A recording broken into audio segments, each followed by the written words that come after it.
நண்பர்களே, இது வந்து கொஞ்சம் முக்கியமான ஒரு வீடியோ. இதில பார்த்தீங்கன்னா, "ஜஸ்டிஸ் ஃபார் சோலை ராணி" அப்படின்னு சொல்லிட்டு அவங்க காலேஜஸ் முன்னாடி நின்னு பெரிய போராட்டங்கள்லாம் பண்ணிட்டு இருக்கிறாங்க. யார் இந்த சோலை ராணி? உங்களுக்கு என்ன ஆச்சு? இப்ப என்ன பிரச்சனை ஓடிட்டு இருக்குன்றத ஒரு டீட்டெயில்டான ஒரு வீடியோவா பார்ப்போம். இந்த இன்ஃபர்மேஷன்ஸ்லாம் குடுத்தது யாருன்னு பார்த்தீங்கன்னா, அந்த காலேஜில பயிலும் மாணவர்கள் குடுத்த இன்ஃபர்மேஷன் படி, இங்க என்ன நடந்திருக்கு அப்படிங்கிற ஒரு ஓரல் விஷயத்த நான் சொல்றேன். ஃபர்ஸ்ட்டு பார்த்தீங்கன்னா, இந்த சோலை ராணி அப்படிங்கிறவங்க வந்து தற்கொலை பண்ணி இறந்துட்டாங்க. இது என்ன காரணம் அப்படின்னு கேட்டிங்கன்னா, அவங்க பெரிய தப்புலாம் எதுவும் பண்ணல. கொலை, குத்தம் எதுவுமே பண்ணல. ஜஸ்ட் லவ் பண்ணியிருக்கிறாங்க. லவ் பண்ண பையனோட எடுத்த ஃபோட்டோஸ், ஸ்டோரி வச்சிருக்கிறாங்க. இத அவங்க கூட படிச்சுட்டு இருக்கிற சக மாணவி, அவங்களோட நெருங்கிய தோழி தன்யான்னு ஒருத்தங்க இருக்கிறாங்க.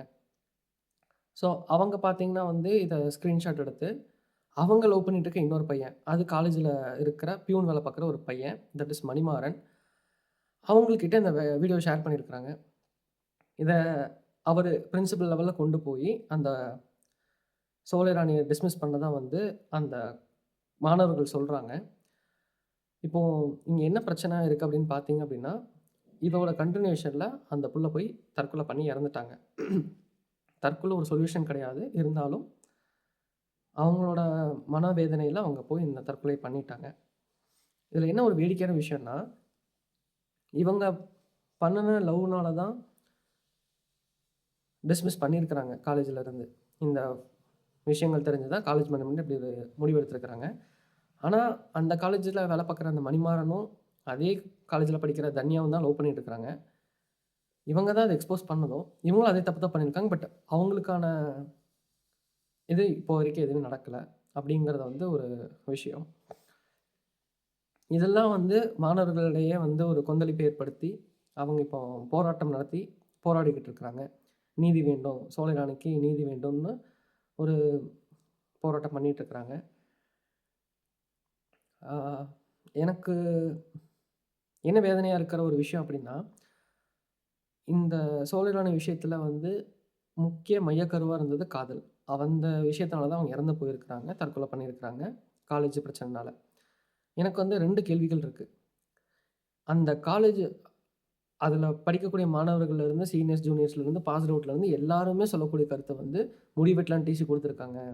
இந்த மாரி டிசி குடுத்துருக்காங்க. அந்த மாரி வந்துட்டு ரொம்ப இதான கேம்பஸ் அப்படின்ற மாரி சொல்றாங்க. இதெல்லாம் தெரிஞ்சு தான் மாணவர்கள் போய் ஜாயின் பண்றாங்க. அப்படி இருக்கிறப்போ வந்து, அ அங்க இருக்கிற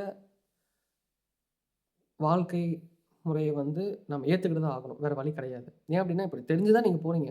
அந்த இடத்துல வந்து இப்படி இருக்கணும், இப்படி மாறணும் அப்படின்றதுனா, அது நீங்க தான் போராடணும். அதுவுமே பார்த்தீங்கன்னா, இப்போ புரொடெஸ்ட் பண்ணிட்டு இருக்கிறாங்க. புரொடெஸ்ட் பண்ணிட்டு இருக்கப்ப 4 பேர்த்த வந்து, "இல்ல இப்படி இது பண்ணிக்கிறியா? பேக் வாங்கிக்கிறியா? இல்ல உன்னைய டிஸ்மிஸ் பண்ணிட்டான்னு" கேட்டா, எல்லாருமே பேக் வாங்கிக்குவாங்க. நடுநிலைமையா ஒரு விஷயம் நீங்க புரிஞ்சுக்கணும். இப்போ இப்போ ஒரு இன்சிடென்ட் நடந்துட்டு இருக்கு. எல்லாருமே பணக்கார மாணவர்கள் கிடையாது. நம்ம எல்லாருமே ஒரு ஏழை தாயின் குடும்பத்திலருந்து வரவங்க தான். கஷ்டப்பட்டு படிக்கிற ஒரு ஃபேமிலி தான். எல்லாருமே ஒரு மிடில் கிளாஸ் ஃபேமிலி தான். அப்படி இருக்கிறப்போ பார்த்தீங்கன்னா, நம்ம எல்லாத்துக்குமே படிப்புன்றது தான் ஒரு உயர்த்தி கொண்டு போற ஒரு கருவியா இருக்கு. அப்படி இருக்கிற பட்சத்தில வந்து, நமக்கு மீறின சக்தியா வந்து பணம், அந்த பலம் அப்படின்னு இருக்கிறப்போ, அத எதிர்த்து போராடுறதுக்கு நம்ம கல்வின்ற ஒரு கருவியே நம்மகிட்ட வேணும். அதுக்கே உனக்கு விடமாட்டேன், படிக்க விடமாட்டேன் அப்படின்னு ஒரு சூழ்நிலை வந்துட்டா, நம்மளால என்ன பண்ண முடியும் சொல்லுங்க? அதற்கு பயந்து மாணவர்களா இருக்கட்டும், மாணவர்களோட பெற்றோர்களா இருக்கட்டும், இந்த போராட்டம்லாம் விட்டுட்டு, "நீ போய் படிக்கிற வேலைய பாரு. காலேஜ்ல டிஸ்மிஸ் பண்ணிட்டாங்கன்னா, அடுத்து நம்ம வாழ்க்கை என்ன ஆகுறதுன்னு" சொல்லி ஒரு அச்சத்த குடுக்குறப்போ வந்து, நம்ம கடந்து செல்லக்கூடிய ஒரு சூழ்நிலைக்கு தள்ளப்பட்டுரும். நமக்கு வந்து நீதி கிடைக்கணும், போராடணும்னு எந்த ஒரு மனது இருந்தாலுமே, நம்ம அத பத்தி போகாம, கஷ்டமான ஒரு முடிவு எடுத்து கடந்து தான் போய் ஆகணும், போவோம். இதுதான் வந்து இயற்கை. இப்போ இந்த சோலை ராணிக்கு எதிரா வந்து சாரி ஆ இந்த சோலை ராணிக்கு சப்போர்ட்டா வந்து அவர்களுடைய உடன் பயின்ற மாணவர்கள், அந்த சக தோழர்கள், தோழிகள் எல்லாருமே இப்ப வந்து புரொடெஸ்ட் பண்றாங்க. காலேஜ் லெவல்ல எல்லாருமே வந்து பேசுறாங்க, இதெல்லாம் பண்றாங்க. ஆனா, இவங்க காதலிச்சு இந்த பிரச்சனைக்கு மையக்கருவா இருக்கிற அந்த நபர் பார்த்தீங்கன்னா, இவங்க இதுதான் என் கூட பேசின கடைசி ஸ்க்ரீன்ஷாட். இதெல்லாம் இப்படி தான் அப்படின்னு சொல்லிட்டு, அவரே வந்து அது பெருசா ஒரு போராட்டம் பண்றதோ, இல்ல போய் எங்கள மாரி ஆட்களுக்கு வந்து நீங்க போய் பேசுங்க. எங்களுக்கு இத கருத்து சொல்லுங்க. எனக்கு இவ்வளோ கஷ்டம் இருக்கு. இந்த அநீதிக்கு நீங்களும் சப்போர்ட் பண்ணுங்கன்னு சொல்லி, குரல் கொடுக்கிறதோ இல்லன்றது வந்து ரொம்பவே வேதனையான விஷயமா இருக்கு. லவ் பண்றப்போ வந்து செல்லம், புஜ்ஜுக்குட்டி அப்படின்னு சொல்லி கொஞ்சிக்கிறது மட்டும் கிடையாது. உனக்காக தான் அவங்க உயிரே விட்டுருக்காங்க அப்படிங்கிறப்ப வந்து, நீயும் ரெஸ்பான்சிபிள். நீயும் இறங்கி போராடணும். அவங்களுக்கு நியாயம் கிடைக்கிற வரைக்கும் நீ போராடணும்.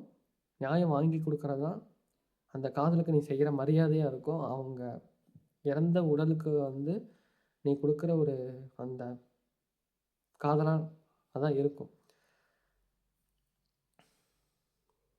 இதெல்லாம் வந்து ரொம்ப வேதனையான விஷயங்களா இருக்கு. இதுதான் நடந்திருக்கக்கூடிய விஷயங்கள். இன்னொரு இடத்துலருந்து பார்த்தீங்க அப்படின்னா, அந்த பொண்ணு தற்கொலை பண்ணது ரொம்பவே தவறான செயல். அவங்க இத எதிர்த்து போராடி வீரமரணம் அடைஞ்சிருந்தா கூட வந்து 4 பேரோட வாழ்க்கை மாறியிருக்கும். இன்னைக்கு தற்கொலை பண்ணிட்டு இவங்களுக்காக 100 பேர் குரல் குடுக்குறாங்க. நீங்க அந்த முதல் குரலா இருந்து இந்த காலேஜுக்கான ஒரு மாற்றம் ஏற்படணும். இங்க படிக்கிற மாணவர்கள் இவ்வளோ கஷ்டப்படுறாங்கன்றத எதிர்த்து போராடி நீங்க ஒரு வெற்றி பெற்று தந்திருக்கலாம். ஆனா, அதுக்கு மாறா நீங்க இப்படி பண்ணுனதே ஒரு தவறான ஒரு எண்ணம். இனிமே சூசைட வந்துட்டு ஒரு சொல்யூஷனா பார்க்காதீங்க. டெய்லியும் வந்துட்டு ஹேஷ்டேக் மட்டும் தான் மாறிட்டு இருக்கே தவிர, hashtag for this incident, hashtag for rape, hashtag for this suicide, hashtag for this bullying, hashtag for this harassment. What? Hashtag மட்டும் தான் மாறிட்டு இருக்கணுமா? ஒவ்வொரு மனிதனும், ஒவ்வொரு தனிப்பட்ட மனிதனும் தான் என்ன பண்றோம், இந்த சொசைட்டி எப்படி மாறணும் அப்படின்னு நினச்சு முன்னேறினா மட்டும் தான் இங்க ஒரு நல்ல விஷயம் நடக்கும்.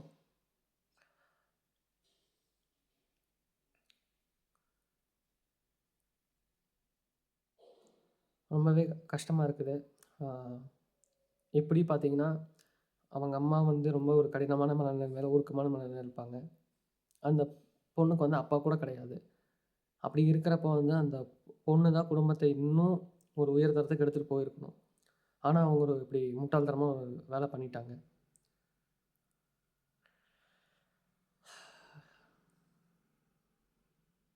இதெல்லாம் நடந்திருக்க விஷயங்கள். இப்ப காலேஜில ப்ரொடெஸ்ட் பண்ணிட்டு இருக்கிறாங்க. ப்ரொடெஸ்ட் நடக்குது. போராட்டங்கள் நடக்குது. எதுவா இருந்தாலும் நீதிமன்றத்த நாடுங்க. உங்களுக்கு நீதி கிடைக்கணும். ஆ எது உண்மைத்தன்மை, எதுல எவ்வளோ விஷயங்கள் இருக்குன்றத காலம் தான் பதில் சொல்லும். நீதிக்கான காலம் அதிகமா இருந்தாலும் கிடைக்கும். நம்பிக்கையோட வெயிட் பண்ணி அவங்களுக்கு கிடைக்கிற தண்டனைய வாங்கி குடுக்கணுன்றது ஆ என்னோட கருத்து. அண்ட் எல்லாருமே தப்பு பண்ணக்கூடிய மனுஷங்கள் தான். இப்போ மணிமாறனா இருக்கட்டும், தன்யாவா இருக்கட்டும், அவங்களும் தப்பு பண்ணியிருக்கிறாங்க. தெரிஞ்சோ தெரியாமலோ எல்லாரும் பண்ணக்கூடிய அந்த இயல்பான ஒரு தப்பு பண்ணிட்டாங்கனாலும், அதுக்கு இவங்க உயிரிழந்துட்டாங்க. செய்த தப்ப உணர்ந்து முன் வந்து மன்னிப்பு கேட்டு, இதற்கான சொல்யூஷன அவங்களுமே சொல்லிட்டாங்க.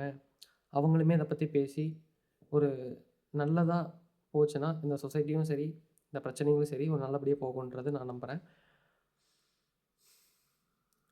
அதான் கைஸ் இதுதான் இப்போ இருக்கிற பிரச்சனை. இதுதான் இப்போ நடந்துட்டு இருக்கிறது. ஷார்ட்டா சொல்லணும்னா, சோலை ராணி லவ் பண்ண விஷயத்துக்காக அத எக்ஸ்போஸ் பண்ண, அவங்க ஃப்ரெண்டு மூலியமாவே எக்ஸ்போஸ் பண்ணப்பட்ட இந்த இஷ்யூனால டிஸ்மிஸ் பண்ணப்பட்டு தற்கொலை பண்ணி இறந்துட்டாங்க.